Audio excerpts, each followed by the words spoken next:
અમરેલીના બાબરામાં નવી બનેલી પોલીસ લાઇનને ખુલ્લી મૂકવામાં આવી હતી। અહીં 16 જેટલા પોલીસ કર્મચારીઓને મળતા ખુશીનો માહોલ છવાયો હતો।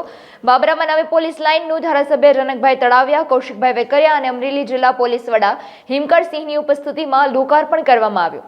છેલ્લા ઘણા સમયથી પોલીસ લાઇનમાં ક્વાર્ટરનું નિર્માણ થઈ ગયું હતું, ત્યારે પોલીસ સ્ટાફ માટે ક્વાર્ટર ખુલ્લા મૂકવામાં આવ્યા હતા।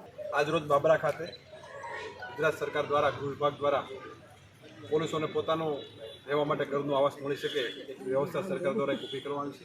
એ અનુસંધાને બાબરા પોલીસ લાઇનમાં પોલીસ આવાસનું જે બિલ્ડિંગ બન્યું એમનું લોકાર્પણનો કાર્યક્રમ રાખવામાં આવ્યો। આ કાર્યક્રમમાં અમારી સાથે આ વિસ્તારના જાગૃત ધારાસભ્ય ભાઈ શ્રી જનકભાઈ, જિલ્લા પંચાયતના પ્રમુખ ભાઈ શ્રી ભરતભાઈ, જિલ્લા પંચાયતના સભ્ય ભાઈ શ્રી હિંમતભાઈ, ભાઈ શ્રી નીતિનભાઈ, મહામંત્રી ભાઈ શ્રી ભૂપેન્દ્રભાઈ તેમજ સમગ્ર ટીમ હાજર રહે પોલીસ વડા શ્રી હિમકરસિંહ સાહેબ સાથે રહીને આ કાર્યનું બિલ્ડિંગનું લોકાર્પણ કર્યું હતું। આ તકે બધા જ કાર્યકર્તાઓ સાથે લોકાર્પણ કરવામાં આવ્યું હતું અને ખાસ કરીને સરકારને અભિનંદન આપીએ છીએ કે બાબરા વિસ્તારમાં સુંદર કાર્ય કરવામાં આવ્યો।